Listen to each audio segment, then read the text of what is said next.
I'm enormously affected by the creatures that we have on FarScape. I didn't think I would be, and I'm lucky because I've had a lot of scenes. Aeryn's got a beautiful relationship with Pilot, and when everyone comes onto set, new makeup artists or visitors to set, when they see Pilot, their breath stops. They really are really surprised to see this quite beautiful but strange looking animal.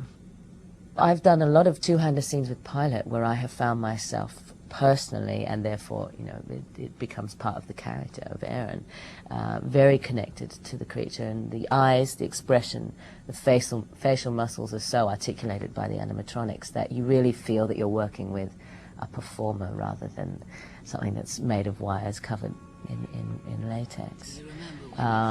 In the last few scenes of the way we worked with Pilot in the episode, I think we only did 2 takes when we don't have much time on set. Obviously, it's a very fast turnaround.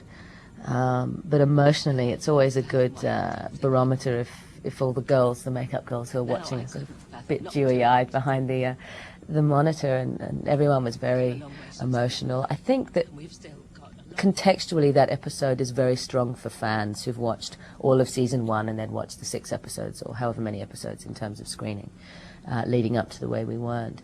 It was just such an important episode that on set, shooting those scenes with Pilot, with all the history that Aeryn has had with him, it had an enormous weight to it. And the luxury of serial television is the history that your character has had, the journey leading up to those scenes, so that you as an actor don't have to do much work. You already feel connected to the scenes, and there's a big emotional weight to them. And Rigel, of course, I mean, I just think he's hysterical. He's not exactly the most likable character in the world, and yet there's something about him. There's been a few occasions, few moments for Rigel where I have genuinely felt sorry for him as an audience member. Thrown for a Loss, Crackers Don't Matter, that scene with Dargo when he's stuffing Rigel's mouth with the crackers is so brutal, and I really responded to it. I really felt for Rigel. And I think there's some beautiful things coming up for Rigel with all of his crewmates. In the last few episodes of the season, especially the last episode, we see a much more humane side to Rigel. I'd say we revoice 80% of our dialogue nowadays, which is common for feature films, but not for television. So that places an enormous burden on us emotionally to recreate those sensibilities once we're in the sound booth. But the difficulty with a show such as this is the high physical quotient of work that the performers do. So bringing back the sense of physical exertion is difficult. And I remember one of my favourite stories was in PK Tech Girl, when Aeryn lifts up the huge cells to carry them out, and says, "Sorry for interrupting." We genuinely needed the sense that Aeryn, when I was revoicing it, was picking up a very heavy object. Sorry for interrupting! So we had nothing in the room, so I picked up Tony Tills, our director. I was like, "All right, come here," and put him in front of me. And couldn't lift him off the ground. I tried, but that was obviously what I needed to help me do it. So we'll use whatever we need to in the sound room to recreate it. And you say you think you love this man?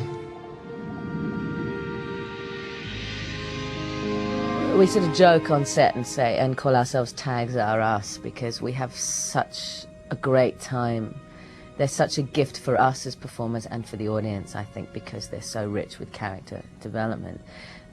Most of the story leading up to it will be action-based, and then we get this little gem at the end of the story to sort of express something between the characters.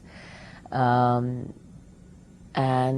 I mean, as I've talked about it many times before, so I won't really elaborate on it now, but my favourite tag probably was in The Flax, which was a great episode anyway, but when Ben and I both turned simultaneously in the wide shot, that was kismet, that wasn't planned. And there's something about the tags when we film them, they're really joyous. And in season 2, Mind the Baby, the tag where Crichton and Aeryn are sitting in front of Pilot, you know, the director sort of say, "Okay, what are we going to do with this one? How are we going to do this?"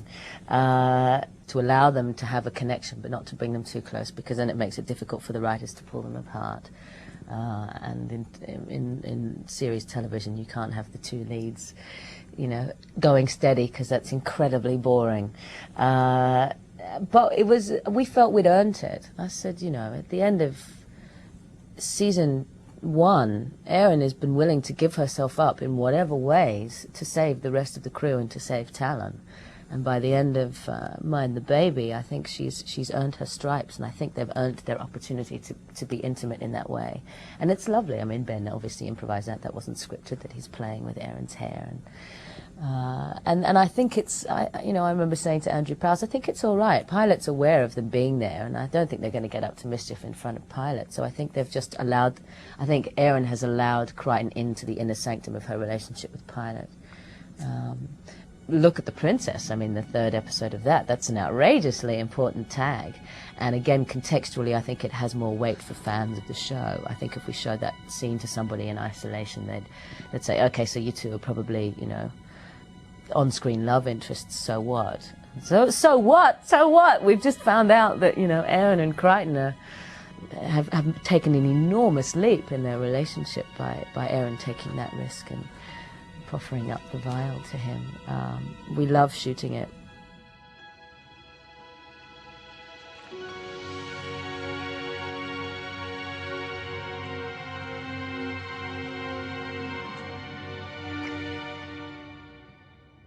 It was, and we love the scene. It's probably the longest, apart from Crichton speaking at the beginning of that scene, it's the longest non-dialogue scene we've ever had. I enjoyed working with Ian Watson on The Locket. He's always very sensitive to the romantic arc, whichever characters are carrying it in the episode. When we shot the tag, we just wanted to keep it very simple, and it was difficult. We tried to, I don't know, I haven't seen the final cut of the episode because they were mixing around a lot between the Moya bounce, you know, the science that was happening on board Moya, and this other, you know, reality, this other world and life for Crichton and Aeryn, and my beautiful granddaughter, played by Alison Standen. And that was weird too, by the way, acting with someone who I think was chronologically older than me and having her play my granddaughter. That was really funny. But she was delightful to work with, and I just became a dirty old lady when I was in that makeup. It was great fun. But yeah, that tag was enormously, as you say, important. And we tried to do a shot where I open the locket and drop, when the grains of dust are in my hand, dropping them, trying to crank the camera to catch the grains as they fell. That was very difficult to capture that, and just sort of working out technically what speed the camera had to be at, and the timing of their count, and when I should go and drop the grains. But Ben and I love doing two-handers, and I love doing what we would call a two-shot, where you're just containing the two performers at the same time in the shot. I love them because they're an opportunity, especially in the tags, as an actor, to react. And a lot of, in the famous sort of drama schools and in a lot of books about acting, they say essentially acting is reacting more so than saying anything. It's listening and responding. And if there's a physical proximity between the performers, and between the characters, no matter what their relationship, you get so much information in one frame contained with two performers interacting. So that one in the locket when we're held in a profile is a lovely moment.